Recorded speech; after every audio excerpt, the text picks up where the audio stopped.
வணக்கம். நான் அப்புக்கலை. பயணங்கள் முடிவதில்லை. தமிழக திருமணங்கள் எந்த மாதிரியான மாறுதலுக்கு உட்பட்டிருக்கின்றத ஒவ்வொரு நிகழ்வாக பார்க்குறோம். இப்போ இங்கே ஆர்னமெண்டல் ஃப்ளவர்ஸ், அதாவது நல்லதாக இருக்கக்கூடிய அழகழகாக இருக்கக்கூடிய மலர்களை வச்சு அமைச்சிருக்காங்க. உள்ள வரிசையாக இங்கே இருக்கக்கூடிய தீம் வெண்மை என்பதால் வரிசையாக வெள்ளை நிறத்து பூக்கள், டேலியா போன்ற பெரிதாக வளர்ந்த பூக்கள் கண்களை கவர்கின்றன. பூங்கொத்து அமைப்புலையுமேவும் இந்த இதை தொடர்ந்து வச்சுருக்காங்க.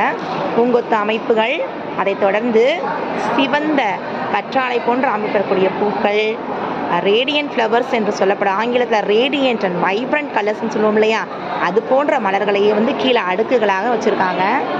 தொக்கி நிற்கக்கூடிய இந்த அடுக்குகளில் மேல் சரங்களில் முழுவதுமாக வெள்ளை நில மலர்கள், வெள்ளை பூக்கள் உலகம் எங்கும் மலரவே. இந்த வெள்ளை சமாதானம், இந்த திருமண ஜோடியில் சமாதானமாகவும் அன்பாகவும் வாழ்வதற்கான ஒரு கோடாக அமைந்திருக்கு. மேலே இருக்கக்கூடிய மலர்ச்சரங்களுமே அது போலவும் தொங்கல்ல இருக்குது. அருகாமையில் இருக்கக்கூடிய இந்த சிறு மலர்ச்சரங்கள் அது ஒன்றை ஒன்று ஒட்டியும் ஒன்றோடு ஒன்று தொடர்புடையதாகவும் இது இருக்குது. இந்த மேடை அலங்காரங்கள் முன்னர் இருந்த தமிழக திருமணங்களை காட்டிலும் மாறுபட்டு அழகிற்கும் வண்ணங்களுக்கும் முக்கியத்துவம் தரக்கூடிய அமைப்பாக இன்றைய திருமணங்கள் அமைந்துள்ளது. நான் அப்புக்கலை.